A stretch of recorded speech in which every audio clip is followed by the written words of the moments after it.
What's up?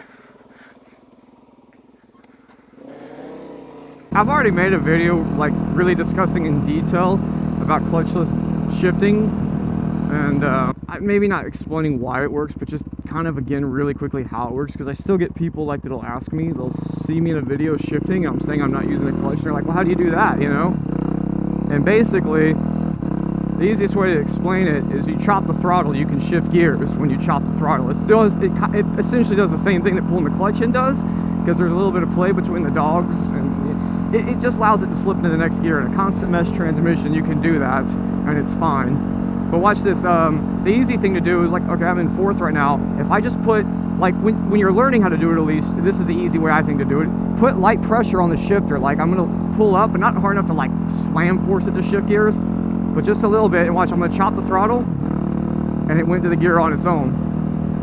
And then you can do it downshifting. The reason a lot of people say not to do it downshifting is because when you're off the throttle, you start clicking down, well, the engine actually underloads in the backwards way. It's on downshift pressure. But what you can do is simply bleep the throttle, and it'll let you do the same thing.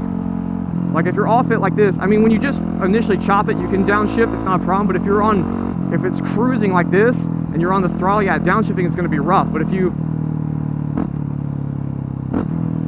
see, like, you just pop the throttle at the same time you're pushing down on it. It's the same thing, just push down on the shifter. You know, you're just holding it down. The engine's, when you're pulling the brakes in, when you kind of, while you're pushing, you do that little, you know, you're squeezing the brake, and you kind of, and it'll let it click into that next gear down. All clutchless. Or you can just grab the clutch real quick and use it, but, I mean, you know. Driving a bike clutchless is a little bit more of a like, you got to be in more harmony, I guess you will, with the bike and what it's doing. But it's not hard. It's like, once you learn how to do it, it's very, very simple. We'll do it going up here into this turn.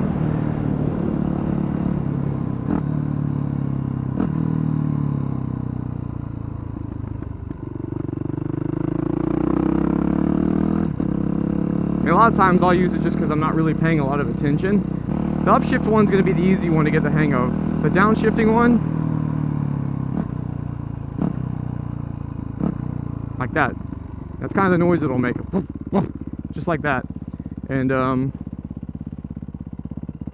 know, you can get it pretty smooth. You do it a few times. I've always wanted to climb that hill, but it's always been way too grassy. I'm going to go climb it real fast. Usually this thing is a hilarious joke to try to get up on top of, because there's so much vegetation. You usually just, like, even with, I've tried to go up this in knobbies, and you get hung up. Like, it's like so grassy and shitty, you get like fucking hung up on it. Got a giant field, nothing to do. Got a giant field, who would have known? If you want, you can make a little jump off a tiny little hump, a tiny little hump. That's about it.